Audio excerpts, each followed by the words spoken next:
नमस्कार। बड़ी खबर के साथ हाजिर हूं मैं अनुपम। प्रदेश की हर छोटी बड़ी खबरों को लेकर के सबसे पहले बात करेंगे गाजियाबाद से आ रही बड़ी खबर की। गाजियाबाद में मुठभेड़ हुई है। मुठभेड़ में 3 बदमाशों को पुलिस की टीम ने गिरफ्तार किया है।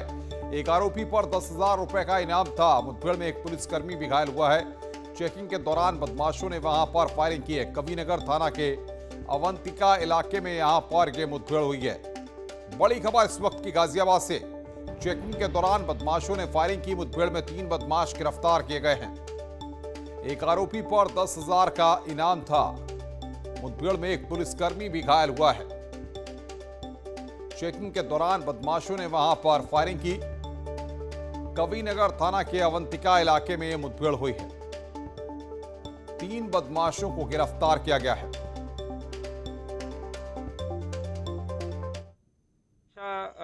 के हेतु पुलिस टीम ने वापस उन पर फायरिंग करी, जिसमें कि एक व्यक्ति के पांव में गोली लग गई है, जिसका नाम करण पारधी बताया जा रहा है।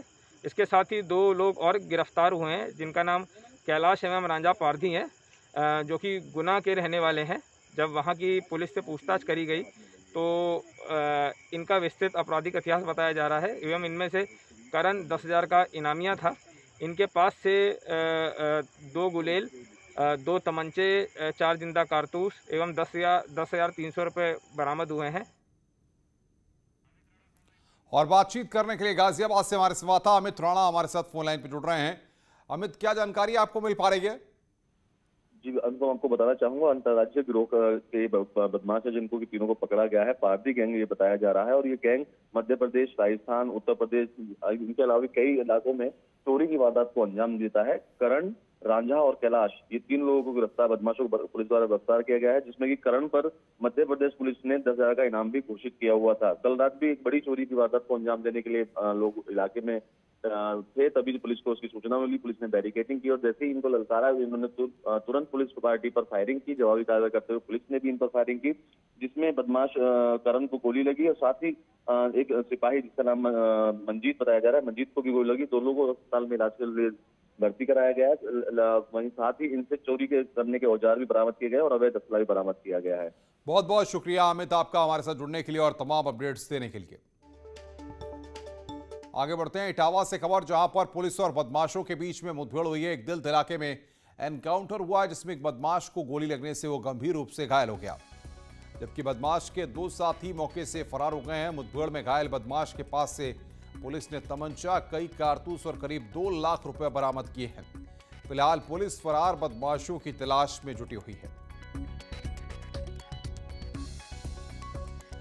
परसूपुरा पे लोग चेकिंग कर रहे थे। 3 सवारी जब आती हुई देखी इन्होंने तो रोकने का प्रयास किया, वो लोग नहीं रुके। इन लोगों ने उन्हें पीछा किया तो वो ये लिंक रोड है चांदन गांव के लिए, मेन हाईवे से इस पे भागे। अपने आप को गिरता देख के उन्होंने पुलिस पे हमला किया, फायरिंग की पुलिस पे। पुलिस ने उन्हें ललकारा, आत्मसमर्पण के लिए कहा, लेकिन फिर भी उनके द्वारा प्राणघात हमला किया गया पुलिस पे। कई गोलियां, शायद 7-8 गोलियां चली हैं, जिसमें हमारे जो क्राइम ब्रांच के इंस्पेक्टर हैं उनके भी बुलेट प्रूफ जैकेट पे गोलियां लगी हैं। पुलिस ने भी आत्मरक्षा में गोली चलाई, जिसमें एक बदमाश के 2 गोली लगी हैं और बाकी 2 बदमाश उसके साथ ही भाग गए हैं। अभी भी आसपास के सभी थानों की पुलिस जो है उसमें सर्च ऑपरेशन चल रहा है। फतेहपुर से खबर है, 208 लोगों पर केस दर्ज किया गया है। विजिलेंस टीम को बंधक बनाने का यह पूरा मामला है। जेई समेत पूरी टीम को बंधक बनाया गया था। चेकिंग करने गई थी विजिलेंस की टीम। विजिलेंस इंस्पेक्टर ने दर्ज करवाया केस। चांदपुर थाने में केस दर्ज करा गया है। 208 लोगों पर यह केस दर्ज किया गया है। विजिलेंस इंस्पेक्टर ने यह केस दर्ज करवाया है। चांदपुर थाना में फिलहाल यह केस दर्ज किया गया है। और बातचीत करने के लिए दारा सिंह हमारे संवाददाता फतेहपुर से फोन लाइन पर जुड़ रहे हैं। दारा सिंह, क्या ये पूरा मामला था और क्या कार्रवाई की गई है? जी अनुपम, बता दें कि दरअसल ये पूरा मामला जिले के चांदपुर थाना क्षेत्र के कस्बा का है, जहां पर विजिलेंस और जेई विद्युत चोरी की जांच करने के लिए गए थे। इस दौरान ग्रामीण आक्रोश हो जाते हैं और उन्हें बंधक बना लेते। हालांकि वहां पर पुलिसकर्मी भी मौजूद होते थे, लिहाजा ग्रामीणों की संख्या ज्यादा होती है तो विजिलेंस टीम को जेई को खदेड़ के पावर हाउस तक ले जाते हैं। वहां पे घंटों उन्हें बंधक बना के रखा जाता है, जिस मामले में पुलिस ने बड़ी कार्रवाई की है। 8 नामजद व 2 अज्ञात ग्रामीणों के खिलाफ पुलिस ने इस मामले में मुकदमा दर्ज करके उनकी गिरफ्तारी के लिए प्रयास शुरू कर दिया है। बहुत बहुत शुक्रिया दारा सिंह, आपका। नजर बना के रखिए, आगे भी हम आपसे अपडेट लेते रहेंगे। आगे बढ़ते हैं। फतेहपुर में अबूनगर पुलिस चौकी के पास ट्रांसफार्मर में भीषण आग लग गई। इस दौरान आग की लपटों ने 2 और ट्रांसफार्मर को अपनी चपेट में लिया। मौके पर पहुंची फायर ब्रिगेड की गाड़ियों ने कई मशक्कत के बाद आग पर काबू पा लिया, लेकिन तब तक तीनों ट्रांसफार्मर खाक हो चुके थे। करीब 30,000 की आबादी में सिर्फ 3 ट्रांसफार्मर लगाए गए हैं। आग लगने की वजह ओवरलोडिंग बताई जा रही है।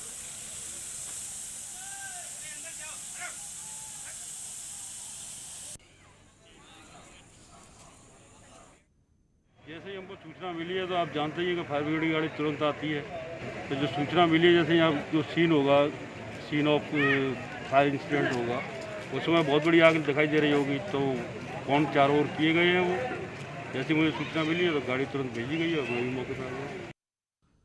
आगे बढ़ते हैं। गोरखपुर वासियों को सीएम योगी सौगात देंगे। 250 करोड़ की परियोजनाओं की सौगात देंगे।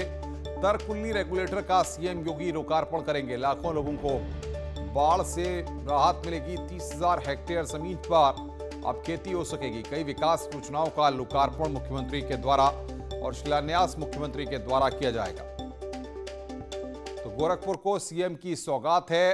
तरकुलनी रेगुलेटर का उद्घाटन यहां पर करना है। साथ ही साथ आपको बताएं कि मरौदी बांध पर पंपिंग स्टेशन का लोकार्पण करना है। घाघरा नदी के किनारे स्लोप पिंचिंग का लोकार्पण। राप्ती नदी के बाएं तट पर कटान सुरक्षा के कार्य और बठिया कोठा तटबंध पर कटान निरोधक कार्य। डोमरा जर्दा रिंग बांध पर बाढ़ सुरक्षा कार्य। रोहिन नदी के भगवानपुर बांध पर 6 स्टड निर्माण। ये यहां पर परियोजनाएं हैं जिनकी सौगात उत्तर प्रदेश के मुख्यमंत्री योगी आदित्यनाथ क्षेत्र की जनता को देने जा रहे हैं।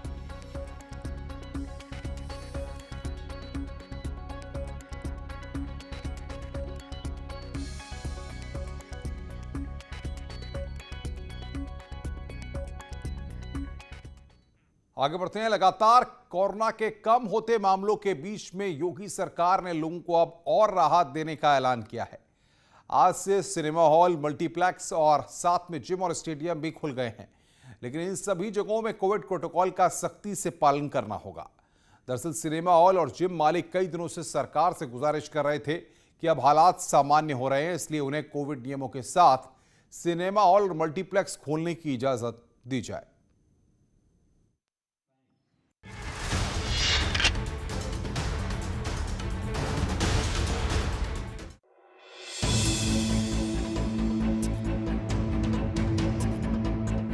उत्तर प्रदेश में कोरोना वायरस की दूसरी लहर धीरे धीरे कमजोर पड़ रही है, लिहाजा सरकार ने अनलॉक की प्रक्रिया भी तेज कर दी है। आज से यूपी में मल्टीप्लेक्स, सिनेमा हॉल, जिम और स्टेडियम खुलेंगे। सीएम योगी आदित्यनाथ ने सिनेमा हॉल संचालकों की जरूरतों और समस्याओं को दूर करने के लिए ये फैसला लिया है। सीएम ने कहा कि कोविड का असर सिनेमा हॉल संचालकों के व्यवसाय पर पड़ा है, जिसे देखते हुए अब सिनेमा हॉल और जिम खोलने के आदेश दे दिए गए हैं। उत्तर प्रदेश में लगातार घट रहे कोरोना केसेस की संख्या को देखते हुए उत्तर प्रदेश सरकार ने एक बड़ा फैसला किया है, जिसके तहत सोमवार यानी कि 5 जुलाई से gym, sports stadium, cinema hall और मल्टीप्लेक्स को कोविड प्रोटोकॉल के तहत खोलने के निर्देश दिए गए हैं। दरअसल उत्तर प्रदेश में लगातार कोविड केसेस की संख्या घट रही है। बीते 24 घंटे में उत्तर प्रदेश में 2500 से भी कम केसेस आए हैं, जबकि 24 जिले ऐसे हैं जहां पर एक भी कोविड केस नहीं आया है और 49 जिले ऐसे हैं जहां पर कोविड केसेस की संख्या सिंगल डिजिट पे है। यानी कि सरकार को चिंता अब जीवन के साथ साथ आजीविका की भी है, लिहाजा सरकार ने 5 जुलाई से इन सभी स्थानों को खोलने के निर्देश दिए हैं। सरकार ने साफ किया है कि अनलॉक के दौरान भी कोविड प्रोटोकॉल का पालन जरूरी होगा, यानी लोगों को मास्क भी पहनना पड़ेगा और 2 गज की दूरी भी बनाए रखनी होगी। सरकार का फोकस आर्थिक और सामाजिक दोनों ही पहलुओं पर है, इसीलिए हर किसी की समस्या दूर करने की कोशिश की जा रही है। हम कोरोना महामारी को भी रोकेंगे, लेकिन सामान्य जनजीवन को भी किसी भी प्रकार से प्रभावित किए बगैर उनकी जीविका को बचाने का काम भी करेंगे। और जीवन और जीविका दोनों को बचाने का जो द्वंद्व है, इसको पूरी तरह समाप्त करते हुए हमें प्रदेश के अंदर हर नागरिक के जीवन को भी बचाना है, उसकी जीविका को भी बचाना है एक नए उत्तर प्रदेश का यह एक नया संकल्प प्रधानमंत्री मोदी जी के नेतृत्व में लेकर के उत्तर प्रदेश आगे बढ़ रहा है। सरकार ने लॉकडाउन के बाद अब अनलॉक पर फोकस किया है ताकि राज्य में विकास की रफ्तार भी बढ़े और लोगों को रोजी रोटी की दिक्कत भी न हो। सरकार ने छूट तो दे दी है, लेकिन लोगों को खुद भी सावधानी बरतनी होगी और कोविड प्रोटोकॉल का पालन करना होगा ताकि महामारी की तीसरी लहर से बचा जा सके।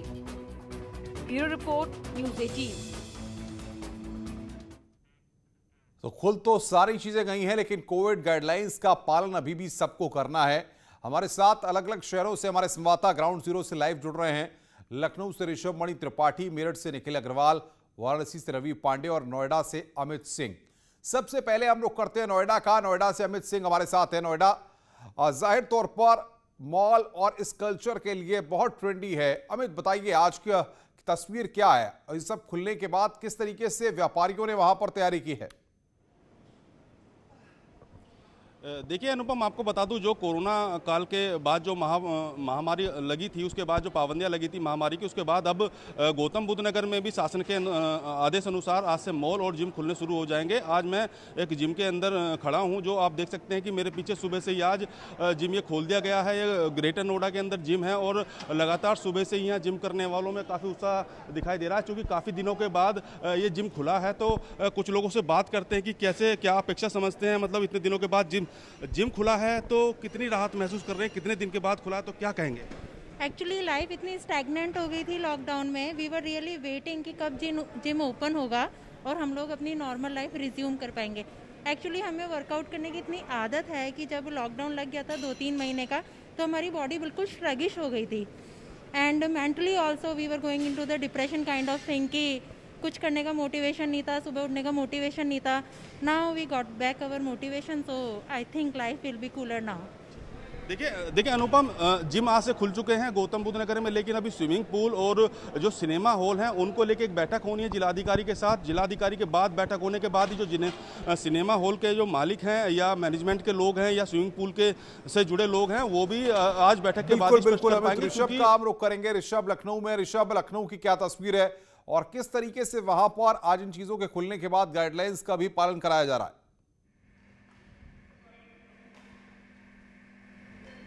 अनुपम, देखिए इस वक्त हम लोग लखनऊ के केडी सिंह बाबू स्टेडियम के बैडमिंटन कोर्ट में हैं। आप देख सकते हैं कि जो प्रोफेशनल खेलने वाले बच्चे हैं, जो कंपटीशन की तैयारियां करते हैं, वो अपने हिसाब से अपने मानकों के मुताबिक प्रैक्टिस शुरू कर चुके हैं। इसी के साथ साथ जो फिटनेस फ्रीक कुछ लोग हैं, जो अपनी फ्लेक्सिबिलिटी, फिटनेस और स्टेमिना को लेकर बैडमिंटन को एज अ गेम खेलते हैं, उन्होंने भी प्रैक्टिस शुरू कर दी है। और जगह जगह कोर्ट के अगल बगल आप देख सकते हैं इस तरह के पोस्टर लगे हुए हैं और लगातार ये लोगों को ताकीद दी जा रही है कि सोशल डिस्टेंसिंग मेंटेन करें और खेलते वक्त तो मुश्किल होगा, लेकिन बाकी सब लोग मास्क लगाए दिख रहे हैं। एक डिस्पेंसिंग मशीन दिख रही है सैनिटाइज़र के लिए, वहाँ पर सब लोग आते हैं, हाथ सैनिटाइज करते हैं, उसके बाद ही कोर्ट पर वो एंट्री कर पाते हैं। और बात करने के लिए हमारे पास यहाँ के कोच भी हैं, मनीष जी। मनीष जी, क्या आप बता पाएंगे कितना असर पड़ा है यहाँ पर, जो बीते कुछ समय से महामारी के चलते, कोरोना महामारी के चलते बच्चे प्रैक्टिस नहीं कर पा रहे थे, और अब कैसे आप मेंटेन करेंगे, क्या गाइडलाइन आप पालन कर रहे हैं? जो सरकार द्वारा जो गाइडलाइन हम लोग को बताई गई है, उसके अनुसार हम बच्चों की एंट्री लिमिट कर करके उनको बच्चों को बुलाएंगे और उनके प्रैक्टिस के जो टाइमिंग में डिफरेंस रखेंगे कि जैसे कि उनके टाइमिंग में 1-1 घंटे का स्लॉट बांट करके उनको टाइम पर 8 से 10 बच्चों को एक स्लॉट में बुलाएंगे। इस तरह करके 3-4 स्लॉट बांट करके बच्चों को प्रैक्टिस कराई जाएगी। प्रॉपर वे मास्क लगा करके आएंगे, सैनिटाइज का उपयोग करेंगे, यहाँ भी मशीन लगा रखी है, इस तरह हम लोग करेंगे। बिल्कुल बिल्कुल ऋषभ, हम आएंगे आपके पास। महामारी हमारे साथ मेरठ से हैं, निखिल के पास रुख करेंगे। निखिल, अगर पश्चिमी उत्तर प्रदेश के गढ़ मेरठ की बात करें तो इन तमाम चीजों को एक खुलने को लेकर क्या तैयारी है और क्या वहां पर कोरोना गाइडलाइंस का पालन किया जा रहा है? देखिए अनुपम, मेरठ खेल की धरती है और मेरठ की अगर बात करें, मैं तस्वीरें आपको दिखाना चाहूंगा। हम इस समय मेरठ के कैलाश प्रकाश स्टेडियम में खड़े हैं और यहां देख सकते हैं कि खिलाड़ियों में जिस तरह से उत्साह है। आज पहला दिन है जब स्टेडियम खोल दिए गए हैं, 7 से 9 की टाइमिंग रखी गई है और खिलाड़ियों का उत्साह देखते ही बनता है, क्योंकि मेरठ के लोग इसका काफी समय से वेट कर रहे थे, किसी तरह से स्टेडियम और जिम्स मॉल्स खोले जाए ताकि वो वहां जा सकें और अपनी सेहत को फिट रख सके। हमारे साथ कुछ लोग भी यहाँ मौजूद हैं। ये बताएं किस तरीके से योगी सरकार ने जो राहत दी है, कोरोना गाइडलाइन के साथ सशर्त राहत दी है, आप लोग किस तरीके से पालन करेंगे उसका? सर, ये योगी जी ने बहुत अच्छा किया है। स्पोर्ट्स पर्सन के लिए खेलना बहुत ज़रूरी है और हमारे स्वास्थ्य के लिए भी बहुत ज़रूरी है। तो हम लोग बहुत खुश हैं खेलकर। आज पहला दिन है, 2.5 महीने बाद नंबर आया है, तो हम लोग बहुत खुश हैं आज खेलकर। अनुपम, पसीना बह रहा है इनके शरीर से और साफ दिख रहा है कि खेल की जो उमंग है, जो खिलाड़ी है, जो खिलाड़ी की स्पिरिट है, वो आज कोर्ट पर आके ही बनती है। मैं आपको बता दूं कि सैनिटाइजर मशीन लगी है। खेल के समय मास्क लगाना तो संभव नहीं है, लेकिन ये लोग सोशल डिस्टेंसिंग और दूसरी चीजों का पालन जरूर कर रहे हैं। आप बताएं कि किस तरीके से अब नई गाइडलाइंस के साथ आप खेल सकेंगे यहाँ पर? हाँ, बिल्कुल डिस्टेंस मेंटेन हो जाता है खेलते समय, और सैनिटाइज वगैरह सब करके आते हैं। यहाँ मशीन भी लगी हुई है, तो उस तरीके से आराम से हम जो है कोविड नियमों का पालन बिल्कुल बिल्कुल निखिल, लोग वहां पर गाइडलाइंस का पालन कर रहे हैं। आएंगे हम आपके पास। रवि पांडे हमारे साथ वाराणसी से हैं। रवि, अगर वाराणसी की तस्वीर की बात करें तो वहां पर किस तरीके से तैयारी की गई है? जी देखिए, वाराणसी में आज से मॉल, रेस्टोरेंट सभी कुछ खुल गए हैं और हम इस वक्त वाराणसी के सिगरा स्थित शहीद उद्यान पार्क में हैं। आप यहाँ की तस्वीरें हम आपको दिखा रहे हैं कि यहाँ पे जो बड़े बुजुर्ग हैं जो वॉकिंग करने के लिए आते हैं, उनकी भीड़ तो कम दिख रही है, लेकिन जो बच्चों के लिए एक सुनहरा मौका आ चुका है और बच्चे पूरी तरीके से सुबह से ही पार्क में आए हुए झूला झूल रहे हैं, इंजॉय कर रहे हैं, खेल रहे हैं। तो ये एक राहत भरी तस्वीर सामने जरूर आई है, लेकिन इसमें लापरवाही की भी तस्वीरें सामने आ रही हैं। आप देख सकते हैं कि कितने ऐसे बच्चे हैं जो मास्क नहीं लगाए हुए हैं, इसमें बड़े बुजुर्ग भी शामिल हैं जो बिना मास्क के कहीं पार्क में टहलते हुए या फिर घूमते हुए नजर आ रहे हैं। तो ये एक तस्वीर, ये एक लापरवाही जो है वो इस आजादी पर भारी पड़ सकती है, तीसरे लहर पर भारी पड़ सकती है। हालांकि प्रशासन का ये दावा है कि पूरे गाइडलाइन के तहत बनारस की जो पार्क है, जो रेस्टोरेंट है, जो मॉल है, वो कोरोना गाइडलाइन के साथ खोले गए। बिल्कुल बिल्कुल रवि, आप नजर बना के रखिए, आगे भी हम आपसे अपडेट लेंगे। तो रवि पांडे, ऋषभ मणि त्रिपाठी, निखिल अग्रवाल हमें तमाम जगह से अपडेट देकर बता रहे थे कि किस तरीके से वहां पर कोरोना गाइडलाइंस का पालन करके ये जो अनलॉकिंग हुई है वो वहां पर पालन कराया जा रहा है। फिलहाल रुक रहे हैं एक ब्रेक के लिए, लेकिन ब्रेक में जाने से पहले बताएं कि बढ़ाएगा जोश जब ओलंपिक में उतरेंगे मैन इन ब्लू। आप भी पहनिए टीम इंडिया वाला टी शर्ट, जानिए इसे जीतने का क्लू। बस स्क्रीन पर दिख रहे QR कोड को स्कैन करें और क्विज में भाग लें। जुड़िए न्यूज 18 के साथ और रोज खेलिए क्विज और जीतिए टीम इंडिया का टी शर्ट।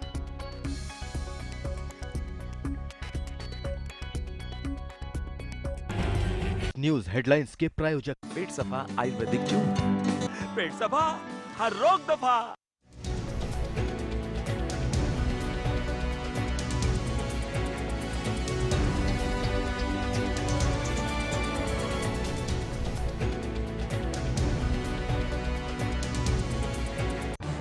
इस न्यूज हेडलाइंस के प्रायोजक पेट सफा आयुर्वेदिक चूर्ण, पेट सफा हर रोग दफा के रिपोर्टर पहुंचाते हैं आप तक, ताकि कोरोना के साथ उसके वैक्सीनेशन की भी मिले आपको फास्ट अपडेट। देखिए यूपी एक्सप्रेस 100 सिर्फ न्यूज 18 उत्तर प्रदेश उत्तराखंड पर।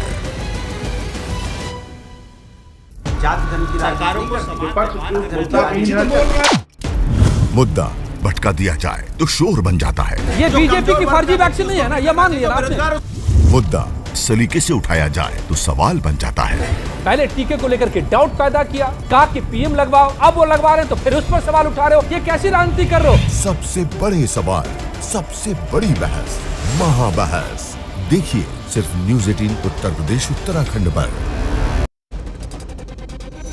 घरों से शहरों तक की हर पल की हर खबर न्यूज 18 के रिपोर्टर पहुंचाते हैं आप तक, ताकि कोरोना के साथ उसके वैक्सीनेशन की भी मिले आपको फास्ट अपडेट। देखिए यूपी एक्सप्रेस 100 सिर्फ न्यूज 18 उत्तर प्रदेश उत्तराखंड पर।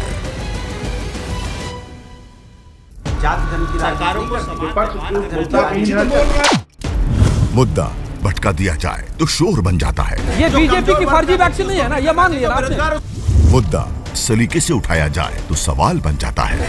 पहले टीके को लेकर के डाउट पैदा किया, कहा कि पीएम लगवाओ, अब वो लगवा रहे हैं तो फिर उस पर सवाल उठा रहे हो। ये कैसी राजनीति कर रहे हो? सबसे बड़े सवाल, सबसे बड़ी बहस, महाबहस देखिए सिर्फ न्यूज 18 उत्तर प्रदेश उत्तराखंड पर।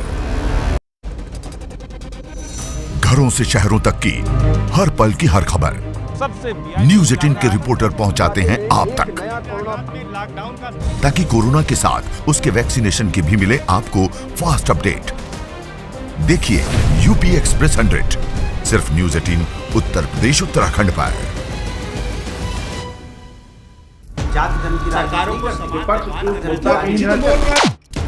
मुद्दा भटका दिया जाए तो शोर बन जाता है। ये बीजेपी की फर्जी वैक्सीन नहीं है ना, ये मान लिया ना आपने। मुद्दा सलीके से उठाया जाए तो सवाल बन जाता है।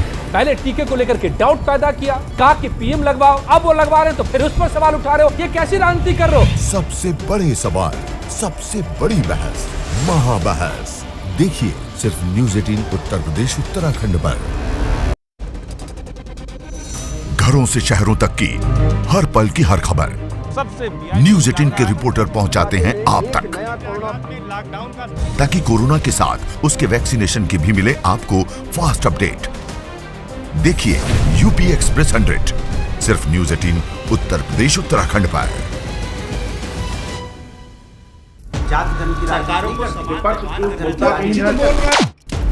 मुद्दा भटका दिया जाए तो शोर बन जाता है। ये बीजेपी की फर्जी वैक्सीन नहीं है ना, ये मान लिया ना आपने। मुद्दा सलीके से उठाया जाए तो सवाल बन जाता है।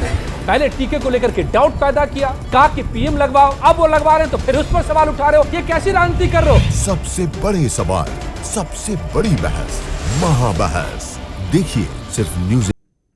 मुरादाबाद रेलवे स्टेशन पर एक मासूम ने रेलवे स्टेशन पर गर्मी से बेहोश हुई अपनी मां और अपने दुधमुहे भाई की जान बचाई। आरपीएफ और जीआरपी ने बेहोश महिला को एम्बुलेंस से जिला अस्पताल ले जाकर भर्ती कराया, जहां उनका इलाज जारी है।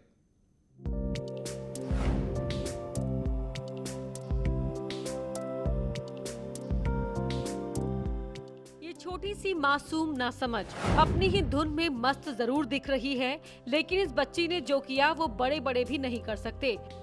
पूरा मामला मुरादाबाद रेलवे स्टेशन के प्लेटफॉर्म नंबर 1 का है, जहां जमीन पर एक महिला अपने बच्चे के साथ बेहोश पड़ी थी।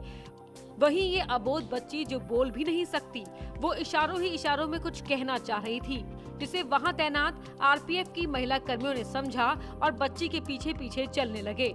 बच्ची आरपीएफ को जमीन पर पड़ी अपनी मां के पास ले गई, जहां आरपीएफ ने महिला और बच्चे को अस्पताल में एडमिट कराया, जहां उनका इलाज चल रहा है। रेलवे स्टेशन से कांस्टेबल जीआरपी वाली लेकर आई थी, उसके साथ 2 बच्चे थे और उसका प्राइमरी ट्रीटमेंट हो गया है। पेशेंट सारी वार्ड में एडमिट है, उसको अंडर ऑब्जर्वेशन रखा गया है। आगे का ट्रीटमेंट चल रहा है। फिजिशियन के लिए अर्जेंट कॉल कर दी गई है और बाकी इन्वेस्टिगेशंस भेजे जा रहे हैं। जैसे भी उसकी हालत में कुछ सुधार होगा तो फिर रिपोर्ट करेंगे। मासूम बच्ची ने अपनी सूझबूझ से अपनी मां और भाई की जान बचाई, जिसकी हर तरफ तारीफ हो रही है। लेकिन तारीफ उन महिला पुलिस कर्मियों की भी करनी होगी, जिन्होंने बच्ची को नजरअंदाज नहीं किया और उसके इशारों को समझकर उसकी बात सुनी। मुरादाबाद से फरीद शम्सी की रिपोर्ट। इस बुलेटिन में फिलहाल इतना ही।